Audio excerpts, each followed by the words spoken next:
धर्म बदला तो शेड्यूल कास्ट भी नहीं रह जाओगे। सुप्रीम कोर्ट ने धर्म परिवर्तन पर क्या गजब फैसला सुना दिया। दलित ईसाई, दलित मुसलमान, अब नहीं हो पाएगा ये काम। कोर्ट के फैसले से क्या क्या बदल जाएगा, अब इसके बारे में आपको बताता हूं। ऐसे सैकड़ों मामले हैं जिसमें लोगों ने धर्म तो बदल लिया, हिंदू से ईसाई या हिंदू से मुसलमान बन गए, लेकिन जब मुसीबत आती है तो हिंदुओं की अनुसूचित जाति के मिले लाभ का फायदा उठाने से नहीं चूकते। सुप्रीम कोर्ट ने आज अपने ऐतिहासिक फैसले में इन सभी सवालों के जवाब दिए।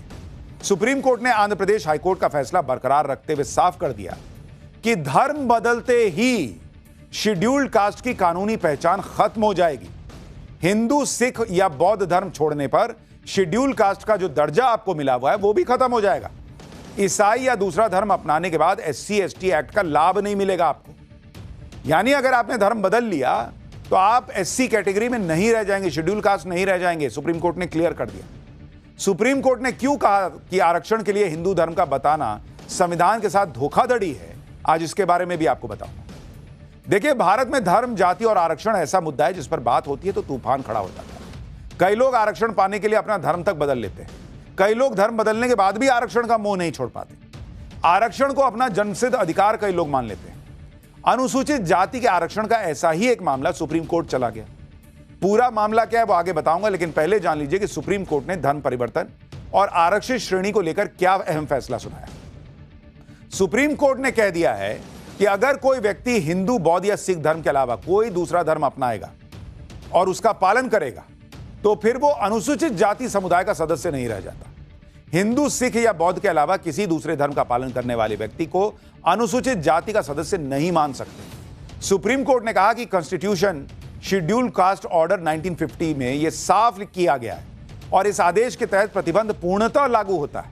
कोर्ट ने कहा कि संविधान या संसद या राज्य के विधानमंडल के अधिनियम के तहत कोई भी संरक्षण, आरक्षण, अधिकार या वैधानिक लाभ का उस व्यक्ति की तरफ से दावा नहीं किया जा सकता और न ही उसे यह लाभ दिया जा सकता है जिससे खंड 3 के मुताबिक अनुसूचित जाति का मेंबर नहीं माना गया है।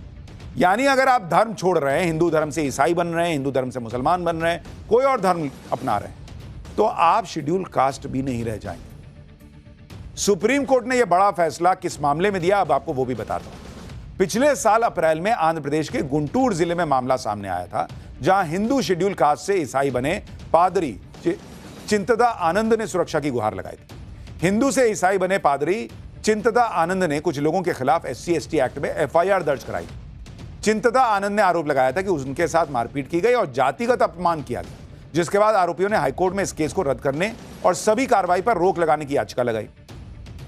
दलील दी गई कि पादरी चिंतदा ईसाई धर्म का पालन कर रहे हैं, तो फिर वो शेड्यूल कास्ट होने का दावा कैसे कर सकते हैं और फिर SC ST एक्ट कैसे लगा सकते हैं।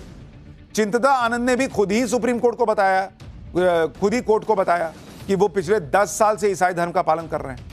हाईकोर्ट ने आरोपियों की इस चुनौती को स्वीकार किया और पादरी के केस को खारिज कर दिया। हाईकोर्ट के फैसले को पादरी चिंतदा ने विशेष अनुमति याचिका के जरिए सुप्रीम कोर्ट में चुनौती दी, लेकिन सुप्रीम कोर्ट ने आंध्र प्रदेश हाईकोर्ट के फैसले को आज बरकरार रखा। सुनिए सुनवाई के बाद एडवोकेट ने क्या कहा कि SC ST एक्ट में जो कंप्लेंट फाइल होती है वो एक व्यक्ति जो SC ST होगा वही फाइल कर सकता है। हमारे केस में फैक्ट्स ऐसे थे कि जो व्यक्ति था वो 10 साल पहले SC ST छोड़ के क्रिश्चियन हो चुका था। इसीलिए क्वेश्चन आया कि अगर वो क्रिश्चियनिटी में चला गया है तो क्या वो SC ST के स्टेटस में रहेगा। अगर वो SC ST के स्टेटस में नहीं रहेगा तो उस कंडीशन में क्या वो कंप्लेंट फाइल कर सकता है SC ST एक्ट के अंदर।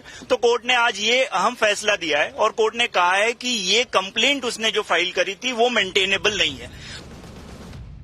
आप देखिए कि चिंतदा आनंद 10 साल से ईसाई बने हुए थे, पादरी थे, चर्च में प्रार्थना करवाते थे, लेकिन जब मुसीबत आई तो अनुसूचित जाति का लाभ उनको चाहिए था। तब आंध्र प्रदेश हाईकोर्ट ने अपने आदेश में कहा था कि अगर कोई व्यक्ति हिंदू धर्म में अनुसूचित जाति समुदाय का है और धर्म बदल लेता है तो उसका SC का दर्जा खत्म हो जाता है। इसके बाद वो अनुसूचित जाति, अनुसूचित जनजाति अत्याचार निवारण अधिनियम यानी SC ST एक्ट 1989 के तहत संरक्षण का दावा नहीं कर सकता। चिंतदा आनंद भी हिंदू से कन्वर्ट होकर ईसाई बने, लेकिन ईसाई धर्म में जाति व्यवस्था का कोई स्थान ही नहीं है। ऐसे में ईसाई धर्म अपनाने वाला व्यक्ति SC ST एक्ट की धाराओं का सहारा कैसे ले सकता है। भारत में अनुसूचित जाति का दर्जा किसे किसे मिलता है वो भी आपको बता देता हूं। भारत में SC का दर्जा भारतीय संविधान के अनुच्छेद 341 के तहत दिया जाता है। राष्ट्रपति एक सूची जारी करते हैं जिसको प्रेसिडेंशियल ऑर्डर कहा जाता है। राज्यवार अलग अलग जातियों को शेड्यूल कास्ट में शामिल किया जाता है। संसद ही इस सूची में बदलाव कर सकती है।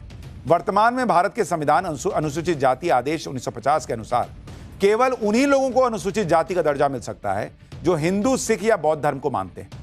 मूल रूप से यह केवल हिंदुओं के लिए था, लेकिन फिर संशोधन के तहत 1956 में सिखों को और 1990 में बौद्धों को इसमें शामिल किया गया। चिंतदा आनंद की तरह कई लोग हैं जो हिंदू से ईसाई या मुसलमान तो बन गए, लेकिन अनुसूचित जाति के लाभ के लिए यू टर्न मार जाते हैं। वो इसलिए क्योंकि अनुसूचित जाति कैटेगरी के तहत मिलने वाले लाभ की लिस्ट बहुत लंबी है। अनुसूचित जाति के लोगों को स्कूल, कॉलेज और उच्च शिक्षण संस्थानों में प्रवेश के लिए आरक्षण मिलता है। केंद्र और राज्य सरकार की नौकरियों में सीधी भर्ती में 15% आरक्षण मिलता है। सरकारी नौकरियों में प्रमोशन में भी एससी श्रेणी को वरीयता दी जाती है। प्रतियोगी परीक्षा के आवेदन शुल्क में छूट, आयु सीमा में छूट और कट ऑफ अंक छूट मिलती है। एससी एसटी अत्याचार निवारण अधिनियम 1989 के तहत विशेष सुरक्षा और आर्थिक सहायता मिलती है। कल्याणकारी योजनाओं के तहत विशेष छात्रवृत्ति, कम ब्याज पर लोन और आवास योजनाएं मिलती हैं। इसके अलावा लोकसभा और विधानसभाओं में सीटों का रिजर्वेशन भी मिलता है। और यह कोई पहला मामला नहीं है जब सिर्फ आरक्षण पाने के लिए अनुसूचित जाति का दावा किया गया।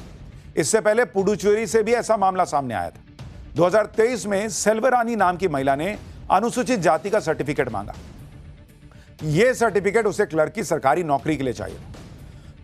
सेल्वरानी के पिता पहले हिंदू थे जिन्होंने ईसाई धर्म अपना लिया था।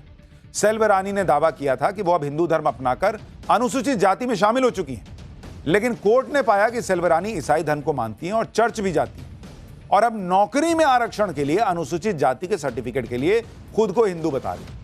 कोर्ट ने तब कहा था कि बिना किसी वास्तविक आस्था के सिर्फ रिजर्वेशन के लिए धर्म परिवर्तन संविधान के साथ धोखाधड़ी है। और आज सुप्रीम कोर्ट ने भी एक बड़ा फैसला सुनाते हुए स्पष्ट कर दिया है कि अगर आप हिंदू धर्म छोड़ते हो, सिख और बौद्ध धर्म छोड़ते हो और दूसरे किसी भी धर्म में जाते हो, तो फिर आपको शेड्यूल कास्ट को मिलने वाले फायदे, उसके प्रावधान, उसे भी छोड़कर जाना होगा। और अब हमारा स्पेशल सेगमेंट सोचा है कभी, वो सवाल जो दिमाग की बत्ती जला दे। आपने भी इस सफर के दौरान हाईवे पर खाना तो कई बार खाया ही होगा, लेकिन कभी सोचा कि हाईवे पर कुछ ढाबे ऐसे भी होते हैं जिनके नाम के ऊपर या नीचे धर्म कांटा भी लिखा होता है। सोचे कि क्यों लिखा होता है, वहां ऐसा क्या मिलता है भाई कि वो धर्म कांटा लिख देते हैं। आज इसके बारे में आपको बताता हूं। दरअसल सड़क किनारे ढाबों या ट्रकों के पास जो धर्म कांटा लिखा होता है उसका मतलब धार्मिक जगह नहीं होता। यह खास तरह की वजन तोलने की व्यवस्था को दिखाता है। धर्म कांटा दरअसल एक बड़ा वजन मशीन होता है जहां ट्रक, ट्रैक्टर या दूसरे भारी वाहन का वजन किया जाता है। हाईवे पर ट्रकों की आवाजाही ज्यादा होती है, ऐसे में ड्राइवर आराम करते हैं, खाना खाते वक्त ऐसे ढाबों में अपने माल का वजन भी करवा लेते हैं। आसपास ही व्यापार और माल ढुलाई की सुविधा भी रहती है। धर्म कांटा में धर्म का कनेक्शन ईमानदारी से।